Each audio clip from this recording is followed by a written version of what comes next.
Assalamu alaikum students, I am your chemistry teacher. Today 15th June 2020, this lecture for 10th all boys and girls chapter number 10 हम लोग पढ़ रहे हैं.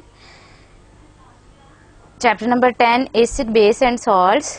आप लोगों ने इसके तीनों कॉन्सेप्ट पढ़ लिए हैं एसिड बेस के. तो आज हम लोग जो हैं वो एसिड की केमिकल प्रॉपर्टीज और एसिड के यूजेस जो हैं वो पढ़ेंगे. ठीक है, और ये बहुत इम्पोर्टेंट भी हैं. The topics which will be discussed today, chemical properties of acid. Acid की केमिकल प्रॉपर्टीज हम लोग पढ़ेंगे, जो कि आपके पास 5 प्रॉपर्टीज हैं. ये लॉन्ग क्वेश्चन के तौर पे भी आता है. रिएक्शन विद मेटल्स, मेटल के साथ जो है वो एसिड किस तरह से रिएक्ट करते हैं. Reaction with carbonates and bicarbonates, carbonates और बाइकार्बोनेट के साथ जो है वो एसिड किस तरह से रिएक्ट करते हैं. रिएक्शन विद बेस, बेसिस के बेसिस के साथ जो है वो एसिड किस तरह से रिएक्ट करते हैं. Reaction with sulphides and bisulphides, sulphides और बाइसल्फाइड के साथ किस तरह से रिएक्शन करते हैं. रिएक्शन विद सल्फाइड्स, सल्फाइड्स के साथ किस तरह से एसिड रिएक्शन करते हैं. कि एसिड जो है वो किसी दूसरी चीज के साथ रिएक्ट करके क्या चीजें बनाता है या किसी दूसरी चीज के साथ किस तरह से रिएक्ट करता है, ये इसकी केमिकल प्रॉपर्टीज कहलाती हैं. और ये सल्फाइड्स, ठीक है, और बाइसल्फाइड्स और सल्फाइड, ये 3 चीजें हैं. अलग-अलग हैं इनके फॉर्मूलाज, ठीक है, लेकिन तीनों में सल्फर पाया जाता है. उसके बाद आप लोगों ने इसके यूजेस पढ़ने हैं कि एसिड जो आप लोगों ने पढ़े वो कहाँ जो है वो हमारी डेली लाइफ के अंदर इस्तेमाल होते हैं, और जो है वो इनको किन प्रोडक्ट्स के अंदर जो है वो हम लोग इस्तेमाल कर सकते हैं. ठीक है, 10th क्लास आप लोगों का जो है वो एकेडमिक कैलेंडर जो है वो बनाया हुआ है. वो आज 15 है, लास्ट डेट है, तो स्कूल से जाके आप लोग जो है वो काइंडली उसको ले आएं, ताकि आप लोग जो हैं वो अपना आगे जितना भी सिलेबस है उसको अच्छे तरीके से जो है वो आप लोगों को पता हो कि कौन सा लेक्चर जो है वो कब दिया जाएगा या किस सब्जेक्ट का कितना सिलेबस है. ईच एंड एवरीथिंग जो है वो उसके अंदर मौजूद है, तो आप उसको आज जो है वो ज़रूर लेकर आएँ. सबसे पहले आता है रिएक्शन विद मेटल्स. एसिड जो है वो मेटल्स के साथ किस तरह से रिएक्शन करते हैं. तो एसिड जो है, मेटल्स के बारे में आप लोगों को पता है कि मेटल जो है वो इलेक्ट्रोपॉजिटिव होती हैं. ठीक है, कि वो जो है वो आसानी से कैटायंस बनाती हैं. तो acid react explosively with metals. Explosive का मतलब होता है आतशज़दा, ठीक है, या बहुत ज्यादा जो है वो धमाका खेज. ठीक है, कि मेटल जो है वो एसिड के साथ बहुत फास्टली जो है वो रिएक्ट करती हैं, लाइक सोडियम और पोटाशियम और मैग्नीशियम के इनके साथ, या कैल्शियम, इनके साथ जो है वो आप लोगों के पास बहुत तेजी के साथ रिएक्ट करते हैं एसिड. लेकिन हाउएवर, ताहम डाइल्यूट एसिड, डाइल्यूट का मैंने आप लोगों को बताया है कि जब आप लोग किसी चीज में भी पानी ज्यादा ऐड कर देते हैं तो वो चीज पतली हो जाती है, उसको डाइल्यूट कहते हैं हम लोग. तो एसिड के अंदर भी अगर हम लोग पानी डाल देते हैं ज्यादा सारा तो वो डाइल्यूट एसिड कहलाएंगे. React moderately with reactive metals, के ये एसिड डाइल्यूट एसिड हैं, ये मॉडरेटली जो है वो यानी कि ना ज्यादा फास्ट रिएक्शन ना ज्यादा स्लो, मॉडरेट दरमियाना सा रिएक्शन जो है वो करते हैं मैग्नीशियम के साथ, जिंक के साथ, आयरन के साथ और एल्यूमिनियम के साथ. ठीक है, और रिस्पेक्टिव सॉल्ट्स बनाते हैं. रिस्पेक्टिव सॉल्ट का क्या मतलब होता है कि अगर आप लोगों के पास मैग्नीशियम आप लोग मेटल रिएक्ट करवा रहे हैं तो मैग्नीशियम का जो है वो सॉल्ट बनेगा. कि मैग्नीशियम को हाइड्रोक्लोरिक एसिड के साथ करवा रहे हैं तो मैग्नीशियम क्लोराइड बनेगा. मैग्नीशियम को अगर आप सल्फ्यूरिक एसिड के साथ कर रहे हैं तो मैग्नीशियम सल्फेट बनेगा. कि उसी मेटल के जो है वो आगे सॉल्ट बनेंगे. ठीक है, with the evolution of hydrogen gas, और साथ में जो है वो हाइड्रोजन गैस जो है वो एवोल्यूट होगी यानी कि खारिज होगी. अब इसका जनरल रिएक्शन भी लिखा है मैंने. जनरल रिएक्शन आपकी बुक के अंदर मौजूद नहीं है, लेकिन आप लोगों ने लिखना है कि आप लोगों को पता हो कि कौन सी चीज किस चीज के साथ रिएक्ट कर रही है और नई चीज कौन सी बन रही है। तो जनरल रिएक्शन क्या है कि जब भी मेटल जो है वो एसिड के साथ रिएक्ट करती हैं तो ये सॉल्ट बनाती हैं और साथ में हाइड्रोजन गैस बनाती हैं जो कि लिबरेट हो जाती है, एवोल्यूट हो जाती है। अब फॉर एग्जांपल में देखें, मेटल हमने ली जिंक और एसिड हमने लिया सल्फ्यूरिक एसिड, तो आप लोगों के पास बन गया zinc sulphate ZnSO4 plus H2 hydrogen gas. ठीक है, अब ये जरूरी नहीं है कि जिंक के साथ आप लोग जो हैं वो सल्फ्यूरिक एसिड ही लेंगे, आप कोई सा भी एसिड ले सकते हैं, लेकिन फिर आपको उसको बैलेंस करना पड़ेगा। ठीक है, तो उसके बाद आ जाता है एल्यूमिनियम। एल्यूमिनियम के साथ हम लोगों ने हाइड्रोक्लोरिक एसिड लिया, तो ये इसने बनाया एल्यूमिनियम क्लोराइड। चूंकि एल्यूमिनियम की वैलेंसी +3 होती है, अगर आप लोग इसके साथ 2 नहीं लगाते तो इसके साथ अगर HCl के साथ 6 नहीं लगाते तो इसका मतलब है एल्यूमिनियम भी एक है और Cl भी एक है। Cl की वैलेंसी होती है -1 जबकि एल्यूमिनियम की होती है +3। तो मैंने आप लोगों को बताया है कि सॉल्ट के अंदर जितने जो है वो पॉजिटिव चार्ज होते हैं उतने ही नेगेटिव चार्जेस होते हैं। तो अगर एल्यूमिनियम +3 है तो इसके साथ -3 बनाने के लिए चार्ज हम लोगों को 3 Cl लगाने पड़ेंगे, तो बन जाएगा AlCl3। अब Cl तो 3 हो गए हैं, एल्यूमिनियम आप लोगों के पास जो है वो 2 है। तो जब आप लोगों ने HCl के साथ 6 लगाना है, ठीक है, बैलेंस करने के लिए, तो आप लोगों को जो है वो एल्यूमिनियम क्लोराइड जो कि प्रोडक्ट में लिखा है उसके साथ 2 लगाना पड़ेगा, क्योंकि अब Cl 6 हो गए हैं तो Cl वहां पे 3 थे, तो अगर आप 2 लगा देते हैं इसकी पावर में तो बन जाएगा 6 जो है वो Cl बन जाएंगे, लेकिन एल्यूमिनियम अब 2 हो गए हैं तो फिर आप एल्यूमिनियम के साथ भी 2 लगा देंगे। अब हाइड्रोजन को देखें, हाइड्रोजन जो है वो आप लोगों के पास 6 हैं, तो इसको अगर आप लोग जो है वो करते हैं H2 की फॉर्म में, तो आप लोगों ने H2 लिखा और इसको 6 करने के लिए आपने 3 से इसको जो है वो मल्टीप्लाई कर देना है, मतलब 3H2। 3 नंबर ऑफ मोल्स जो है वो हाइड्रोजन गैस के बनते हैं जो कि लिबरेट हो जाती है। समझ आ रही है? और ऊपर डायग्राम भी मैंने आप लोगों को बना के दिखाई हुई है कि एसिड डाला हुआ है, उसमें कोई मेटल डाली हुई है। मेटल चूंकि सॉलिड होती है ना, तो देखें उसमें से बबलिंग हो रही है, ये बबल जो है वो आप लोगों के पास हाइड्रोजन गैस है। Reaction with carbonates and bicarbonates, carbonate और बाइकार्बोनेट के साथ एसिड किस तरह से रिएक्ट करते हैं। अब ये कार्बोनेट क्या होते हैं, बाइकार्बोनेट क्या होते हैं। कार्बोनेट होते हैं आप लोगों के पास CO3 2-, ठीक है, लेकिन बाइकार्बोनेट होते हैं HCO3-1, यानी कि CO3 में आपने एक हाइड्रोजन एक प्रोटॉन जो है वो ऐड कर दिया है, तो आप लोगों के पास -1 साइन रह जाएगा। ठीक है, अब ये बाइकार्बोनेट्स और कार्बोनेट्स जो हैं वो जब भी एसिड के साथ रिएक्ट करते हैं तो ये कार्बन डाइऑक्साइड गैस बनाते हैं। तो अब अगर मैं आप लोगों को बताऊं कि जो आप लोगों के पास सॉफ्ट ड्रिंक्स होती हैं, कोल्ड ड्रिंक्स होती हैं, उनमें से जो निकलने वाली गैस होती है वो कार्बन डाइऑक्साइड गैस होती है। तो इसका क्या मतलब हुआ कि आपकी कोल्ड ड्रिंक के अंदर, आपके सॉफ्ट ड्रिंक के अंदर जो है वो कार्बोनेट या बाइकार्बोनेट पाया जाता है, जो कि वाटर के साथ रिएक्ट करके कार्बोनिक एसिड बनाता है। यानी कि आपकी जितनी सॉफ्ट ड्रिंक्स होती हैं वो एसिडिक इन नेचर होती हैं।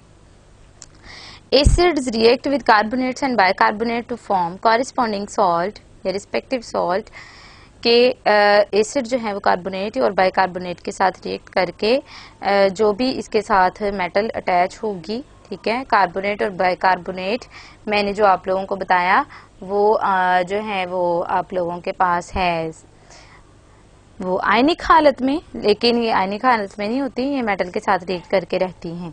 ठीक है, तो ये सिंपल जो है वो कार्बोनेट CO3, अगर हम इसके साथ कैल्शियम मैग्नीशियम कुछ भी लगा देते हैं तो बन जाएगा calcium sulphate, calcium carbonate, magnesium carbonate. ठीक है, तो जो आप लोग उसके साथ मेटल अटैच करेंगे उसी का सॉल्ट बनेगा with the evolution of carbon dioxide gas, और साथ में जो है वो कार्बन डाइऑक्साइड गैस बनती है और वाटर मॉलिक्यूल्स बनते हैं। जनरल रिएक्शन है इसका कार्बोनेट और bicarbonate plus acid, it will make salt plus carbon dioxide gas and water, और साथ में वाटर के मॉलिक्यूल्स बनाते हैं। अब फॉर एग्जांपल में देखें कैल्शियम कार्बोनेट, जिसको चूना कहते हैं, अगर आप इसको हाइड्रोक्लोरिक एसिड के साथ ट्रीट करवाते हैं 2HCl के साथ, तो आपके पास बनेगा CaCl2 calcium chloride salt plus CO2 यानी कि कार्बन डाइऑक्साइड गैस, जो कि इवेपोरेट हो जाएगी, लिबरेट हो जाएगी, प्लस वाटर, ठीक है, और साथ में वाटर बनेगा। और ये सारे ओपन सिस्टम है, ठीक है, इसलिए ये जो है वो इवेपोरेट हो जाएंगे, लिबरेट हो जाएंगे, खारिज हो जाएंगी गैसेस। अगर आप लोगों ने जो है वो क्लोज किया हुआ है तो ये गैसेस जो है वो खारिज नहीं होंगी, तो फिर रिवर्सिबल रिएक्शन जो है वो स्टार्ट हो जाएंगे, ठीक है। उसके बाद देखें नीचे जो है वो आपके पास है सोडियम बाइकार्बोनेट, एक कार्बोनेट की एग्जांपल है और एक बाइकार्बोनेट की एग्जांपल है। सोडियम बाइकार्बोनेट NaHCO3, और इसको आप लोगों ने अगर सल्फ्यूरिक एसिड के साथ रिएक्ट करवाते हैं तो ये बन जाएगा सोडियम सल्फेट। सोडियम की जो है वो वैलेंसी +1 होती है, जबकि सल्फेट की -2 होती है, तो सोडियम को भी 2 करना पड़ेगा। 2 करने के लिए हमें सोडियम जो है वो 2 आप लोगों के पास जो है वो लगाने पड़ेंगे। तो आप लोग इसके स्टार्ट में जो है वो 2 नहीं लगाएंगे, स्टार्ट में 2 लगाएंगे तो वो सल्फेट के साथ भी मल्टीप्लाई होगा, तो सिर्फ सोडियम के साथ आप लोगों ने जो है वो 2 अटैच करना है, तो बन गया sodium sulphate Na2SO4। Sodium sulphate is a salt. उसके बाद इसके साथ ही बना CO2 carbon dioxide gas plus water molecules, ठीक है। बैलेंस आप लोगों ने इसको कर लेना है। 2 जो है वो NaHCO3 में C देखें 2 है, तो इसलिए यहाँ पे 2 कार्बन डाइऑक्साइड के मॉलिक्यूल्स बनेंगे, और वाटर जो है वो आप लोगों के पास 2 हाइड्रोजन सोडियम बाइकार्बोनेट के अंदर है, 2 हाइड्रोजन सल्फ्यूरिक एसिड के अंदर है, तो टोटल कितने हो गए आपके पास 4, ठीक है। तो वाटर जब हम लिखते हैं तो उसमें 2 हाइड्रोजन होती हैं, तो 4 लिखने के लिए आप क्या करेंगे, उसके साथ 2 लगा देंगे, तो यहाँ पे 2 हाइड्रोजन हो जाएंगे। ऑक्सीजन जो है वो फिर आप लोगों के पास ऑक्सीजन जो है वो सोडियम बाइकार्बोनेट के अंदर 3 2s are 6 ऑक्सीजन मौजूद हैं, जबकि 4 ऑक्सीजन जो है वो सल्फेट के अंदर मौजूद हैं। 10 हो गई रिएक्टेंट वाली साइड पे। अब प्रोडक्ट वाली साइड पे देखें, 4 जो है वो सोडियम सल्फेट के अंदर ऑक्सीजन है, उसके बाद 4 ही जो है वो कार्बन डाइऑक्साइड के अंदर हैं, और 2 आप लोगों के पास वाटर के अंदर मौजूद हैं, तो ये टोटल हो गई 10। यानी कि जितने रिएक्टेंट के अंदर जो है वो आप लोगों के पास एटम्स होते हैं, उतने ही जो है वो आप लोगों के पास प्रोडक्ट के अंदर भी होते हैं, यानी कि बैलेंस केमिकल इक्वेशन होती है। रिएक्शन विद बेसिस, बेसिस के साथ जो है वो एसिड किस तरह से रिएक्ट करते हैं, तो एसिड के साथ बेस जब भी रिएक्ट करती है तो ये न्यूट्रलाइजेशन रिएक्शन देती है, यानी कि न्यूट्रल हो जाते हैं। एक चीज़ एसिडिक है और एक चीज़ बेसिक है, तो ये जब दोनों मिलती हैं तो आप लोगों के पास न्यूट्रल चीज़ हो जाती है। न्यूट्रल चीज़ आपके पास है salt. Acids react with basis, कि जब एसिड जो है वो बेस के साथ रिएक्ट करते हैं तो वो बनाते हैं to form salt and water, salt और वाटर बनाते हैं। This process is called neutralisation, ठीक है। Base, general reaction base plus acid, it will make salt plus water, salt और वाटर बनाते हैं। For example NaOH plus HCl, NaOH मतलब के बेस और HCl मतलब के एसिड। NaOH आर्हीनियस बेस है और HCl आर्हीनियस एसिड है। जब ये दोनों मिलते हैं तो बनता है NaCl salt, sodium chloride plus water molecules. उसके बाद है CuO क्यूपरस ऑक्साइड, ये सल्फ्यूरिक एसिड के साथ रिएक्ट करके बनाता है cuprous sulphate CuSO4 plus water molecules, ठीक है। तो ये आपके पास एसिड के बेस के साथ रिएक्शंस हैं। Reaction with sulphides and bisulphides, sulphides और बाइसल्फाइड के साथ रिएक्शन। अब सल्फाइड्स क्या है और बाइसल्फाइड्स क्या है। सल्फाइड्स आपके पास ये जो रेड में लिखा हुआ है फॉर्मूला है सल्फाइड्स का SO3 2- इकट्ठा करके लिखते हैं SO3 2-, लेकिन खोल के इस तरह से लिखते हैं कि एक जो है वो ऑक्सीजन के ऊपर कोई चार्ज नहीं होता, जबकि 2 ऑक्सीजन के साथ जिनके साथ सिंगल सिंगल बॉन्ड है उनके साथ जो है वो 1 जो है वो -1 का चार्ज होता है। लेकिन बाइसल्फाइड क्या है HSO3 -1, जैसे सेम ये कार्बोनेट और बाइकार्बोनेट की तरह है, जहां आपने सी लिखा है ना वहां आपने एस लगा देना है। तो कार्बोनेट से कार्बोनेट जैसे हैं वैसे ही सल्फाइड्स हैं, जैसे बाइकार्बोनेट थे वैसे ही बाई सल्फाइड्स हैं, और इनके रिएक्शन भी सेम है। Acid react with sulphides and bisulphide to form salt with liberation of sulphur dioxide gas. Carbonate और बाइकार्बोनेट के केस में कार्बन डाइऑक्साइड गैस बनती है, जबकि सल्फाइड्स और बाइसल्फाइड के केस में सल्फर डाइऑक्साइड गैस बनती है। ठीक है, वहां पे कार्बन थी तो कार्बन डाइऑक्साइड गैस बनेगी, यहाँ पे सल्फर है तो सल्फर डाइऑक्साइड गैस बनेगी। बाकी सारा रिएक्शन सेम ही होना है। अब देखिए जनरल रिएक्शन में सल्फाइड्स और बाइसल्फाइड्स प्लस एसिड सॉल्ट बना और साथ में सल्फर डाइऑक्साइड गैस बनी और वाटर बना। ठीक है, फॉर एग्जांपल में देखें, आपने कार्बोनेट में लिखा था CaCO3, यहाँ पे आपने लिखा है CaSO3, और साथ में देखें हाइड्रोक्लोरिक एसिड है, वही वाला रिएक्शन है, वही जो है वो सॉल्ट बना है CaCl2। सिर्फ आपने क्या चेंज करना है, SCO2 की जगह आपने SO2 लिखना है। सल्फर डाइऑक्साइड गैस जो कि इवॉल्व हो जाती है, खारिज हो जाती है, और साथ में वाटर बनता है। सेम वही रिएक्शन है, सिर्फ आपने सी की जगह एस लिखना है, रिएक्टेंट्स में भी और प्रोडक्ट्स में भी। उसके बाद देखें नीचे वाला बाइकार्बोनेट में आपने लिखा था NaHCO3, हमने यहाँ पे लिखा NaHSO3 plus what sulphuric acid. ठीक है, तो आप लोगों के पास बना Na2SO4, वही वाला सॉल्ट, सिर्फ चीज क्या बदली, आपने कार्बन की जगह सल्फर लगा दिया तो बन गया सल्फर डाइऑक्साइड गैस, वही वाला रिएक्शन है। ठीक है, रिएक्शन विद सल्फाइड्स, सल्फाइड्स के साथ रिएक्शन, सल्फाइड्स का फॉर्मूला होता है S-2। ठीक है, और ये जब एसिड के साथ रिएक्ट करती हैं, ठीक है, acid react with metal sulphides to liberate hydrogen sulphide gas, hydrogen sulphide gas बनती है और साथ में सॉल्ट बनता है। एसिड जब भी किसी भी चीज के साथ रिएक्ट करेंगे तो ये सॉल्ट बनाएंगे, आपको नजर आ रहा है, और साथ में डिफरेंट गैसेस जो हैं वो रिस्पेक्टिव गैसेस जो हैं वो लिबरेट होती हैं। तो सल्फाइड्स हैं प्लस एसिड, ये बनाते हैं salt plus hydrogen sulphide gas. For example FeS iron sulphide है, और ये सल्फ्यूरिक एसिड के साथ जब रिएक्ट करता है तो बनाता है ferrous sulphate FeSO4 plus H2S gas, जो कि लिबरेट हो जाती है हाइड्रोजन सल्फाइड गैस।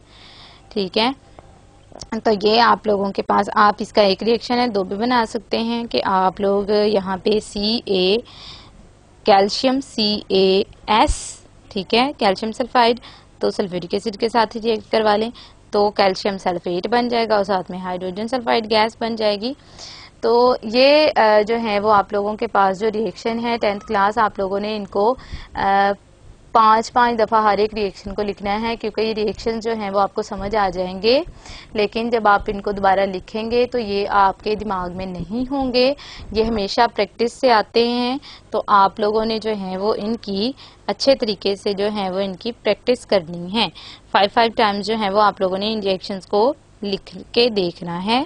ठीक है, ये थे आप लोगों के पास एसिड के रिएक्शंस। अब जाते हैं मिनरल एसिड की तरफ। मिनरल एसिड, ठीक है, मिनरल एसिड कौन से होते हैं? मिनरल एसिड और इनऑर्गेनिक एसिड, यानी कि मिनरल एसिड को इनऑर्गेनिक एसिड भी कहते हैं, is an acid drive from one और मोर इनऑर्गेनिक कंपाउंड। ऐसे एसिड जो कि आप लोग इनऑर्गेनिक कंपाउंड से हासिल करते हैं या उनके अंदर कोई इनऑर्गेनिक एलिमेंट पाया जाता है, उनको आप लोग इनऑर्गेनिक एसिड या मिनरल एसिड कहते हैं। यहाँ पे आपके बुक के अंदर 3 मिनरल एसिड है, लेकिन मैंने यहाँ पे 4 मिनरल एसिड आप लोगों को बता दिए हैं। पहला है फास्फोरिक एसिड। फास्फोरिक एसिड है H3PO4, इसका फॉर्मूला है, और इसमें जो आपके पास इनऑर्गेनिक एलिमेंट है वो है फास्फोरस P। हाइड्रोक्लोरिक एसिड यानी कि HCl, इसमें आपके पास इनऑर्गेनिक एलिमेंट है Cl, chloride. Sulphuric acid H2SO4, इसमें आपके पास है सल्फर।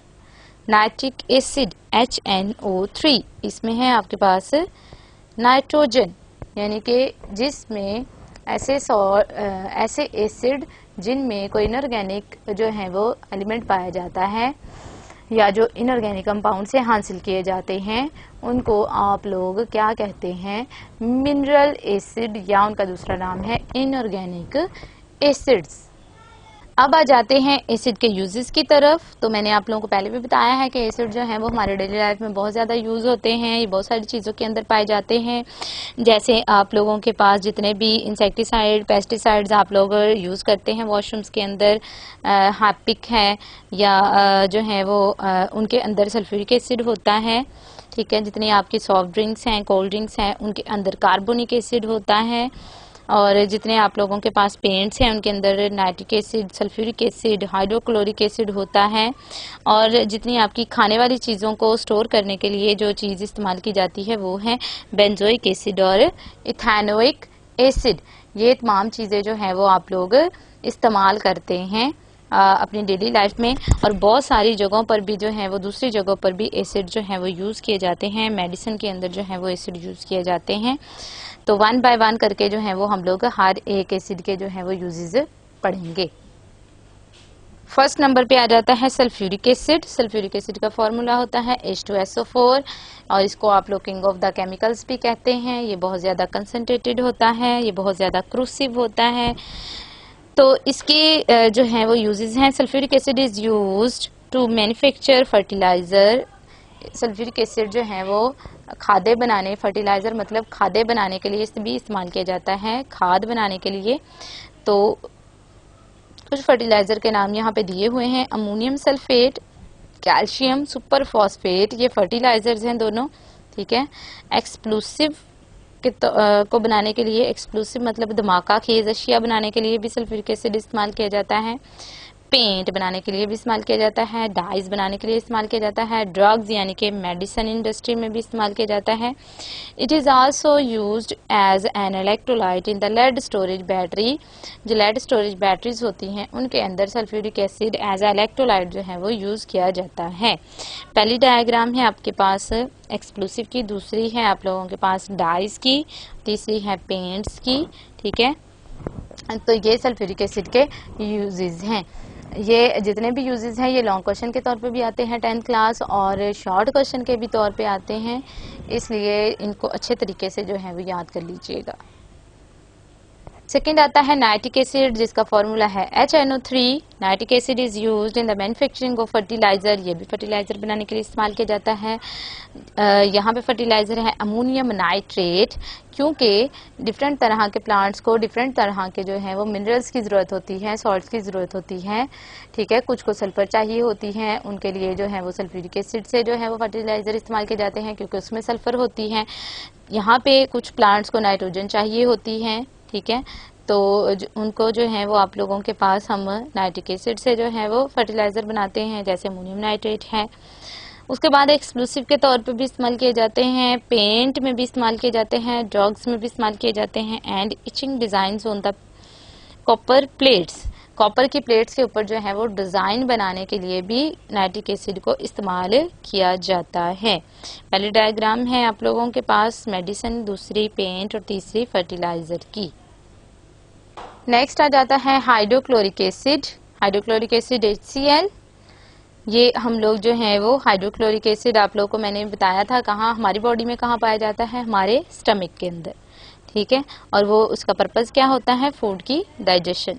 फूड को डाइजेस्ट करने के लिए जो है वो हमारे मैदे के अंदर अल्लाह ताला ने उसको रखा है। Hydrochloric acid is used in the cleaning metals. Metals को साफ करने के लिए इस्तेमाल किया जाता है। टैनिंग, टैनिंग का मतलब होता है रंग करना। किस चीज़ को रंग करना, चमड़े को रंग करने को टैनिंग कहते हैं। And in the printing industry, और प्रिंटिंग इंडस्ट्री के अंदर जो है वो हाइड्रोक्लोरिक एसिड इस्तेमाल किया जाता है। पहली डायग्राम है प्रिंटिंग की और दूसरी है आप लोगों के पास टैनिंग की, यानी कि ये जो चमड़ा है उसको रोल करके रखा हुआ है, चमड़े को रंग करना जो है वो टैनिंग कहलाता है। उसमें आप लोग सल्फ्यूरिक हाइड्रोक्लोरिक एसिड को इस्तेमाल करते हैं। और मेटल की सरफेस को भी इस्तेमाल साफ करने के लिए हाइड्रोक्लोरिक एसिड जो है वो यूज़ किया जाता है। जाता है बेंजोइक एसिड। बेंजोइक एसिड जो है वो इसका फॉर्मूला सामने दिया हुआ है। ये जो आपको नीचे सर्कल, फॉर्मूले में सर्कल नज़र आ रहा है, हेक्सागोनल, ठीक है, जिसके 6 कोने हैं, ये आपके पास बेंजीन कहलाती है।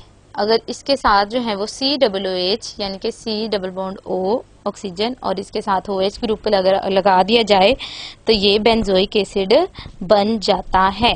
ठीक है, कि बेंजीन के साथ जो है वो कार्बोक्सिलिक एसिड ग्रुप अटैच कर दिया जाए तो ये बेंजोइक एसिड बन जाता है। अब ये बेंजोइक एसिड जो है वो हम लोग कहाँ पे इस्तेमाल करते हैं? बेंजोइक एसिड का सबसे इम्पोर्टेंट यूज जो है वो आप लोगों के पास है। Benzoic acid is used for the food preservation. Food को प्रिजर्व करने के लिए, महफूज करने के लिए जो है वो, प्रिजर्वेशन का मतलब होता है महफूज करना, महफूज करने के लिए जो है वो बेंजोइक एसिड इस्तेमाल किया जाता है। ये देखें आप लोगों के पास जितने भी डिफरेंट तरह के जो हैं वो आपके पास ऐसी चीज़ें जिनकी एक एक साल एक्सपायरी होती है, तो अगर हम लोग जो हैं वो उसको घर में बनाते हैं तो वो कुछ दिनों में ही ख़राब हो जाती हैं।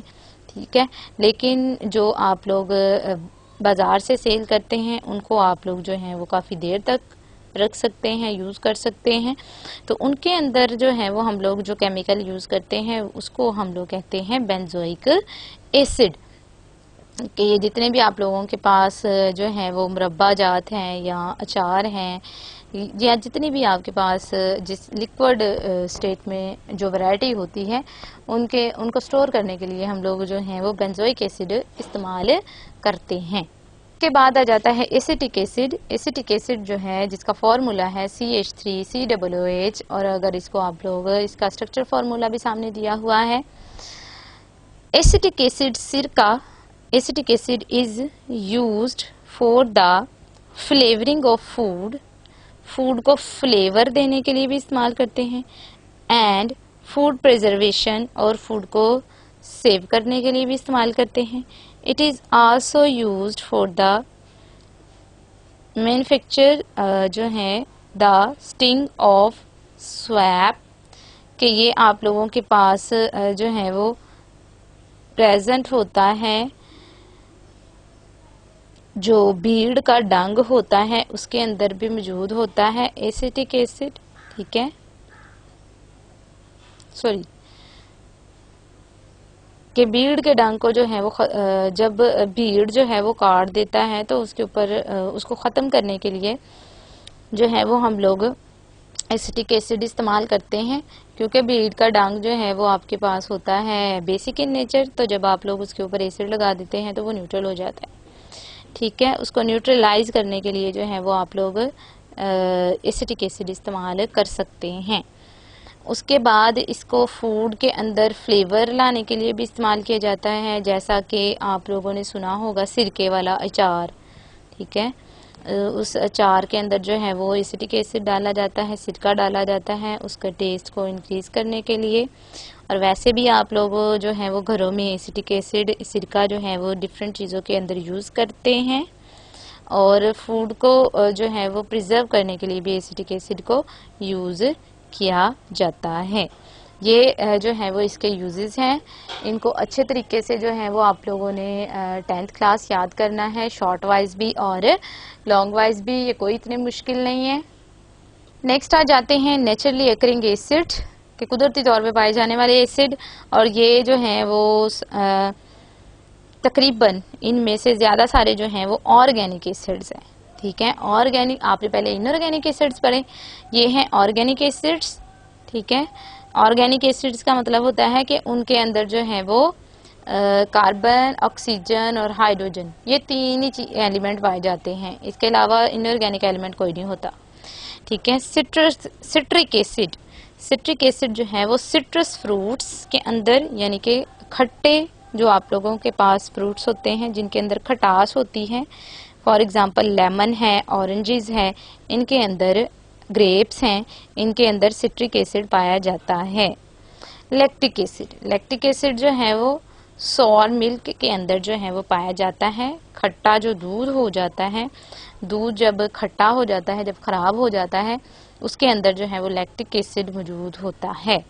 फॉर्मिक एसिड, फॉर्मिक एसिड जो है वो स्टिंग्स ऑफ बीज एंड आंट्स, यानी कि जो आप लोगों के पास शहद की मक्खी का डंग और जो चूंटियां होती हैं, उनके अंदर फॉर्मिक एसिड पाया जाता है। ब्यूटारिक एसिड रैंसिड बटर के अंदर जो है वो पाया जाता है, यानी कि रैंसिड बटर का मतलब होता है कि खराब जो है वो बटर, ठीक है, मक्खन, रैंसिड बटर उसको कहते हैं। तो उसके अंदर जो है वो ब्यूटारिक एसिड पाया जाता है। टार्टारिक एसिड जो है वो टिमारेंट, ठीक है, टिमारेंट के अंदर, यानी कि आप लोगों के पास टिमारेंट कहते हैं इमली को। ग्रेप्स के अंदर, एप्पल्स के अंदर, इनके अंदर टार्टारिक एसिड पाया जाता है। मैलिक एसिड एप्पल्स के अंदर भी पाया जाता है, ठीक है। उसके बाद यूरिक एसिड यूरिन के अंदर मौजूद होता है। स्टेरिक एसिड जो है वो फैट के अंदर, फैट्स यानी कि जितनी चिकनाई वाली चीजें होती हैं, जो ऑयल है, घी है, चर्बी है, इनके अंदर जो है वो स्टेरिक एसिड पाया जाता है।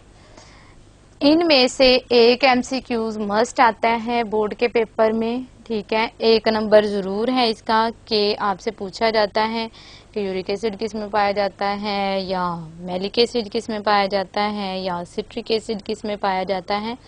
तो ये आप लोगों ने जो है वो अच्छे तरीके से टेबल याद करना है कि किस चीज में कौन सा एसिड जो है वो पाया जाता है, ठीक है।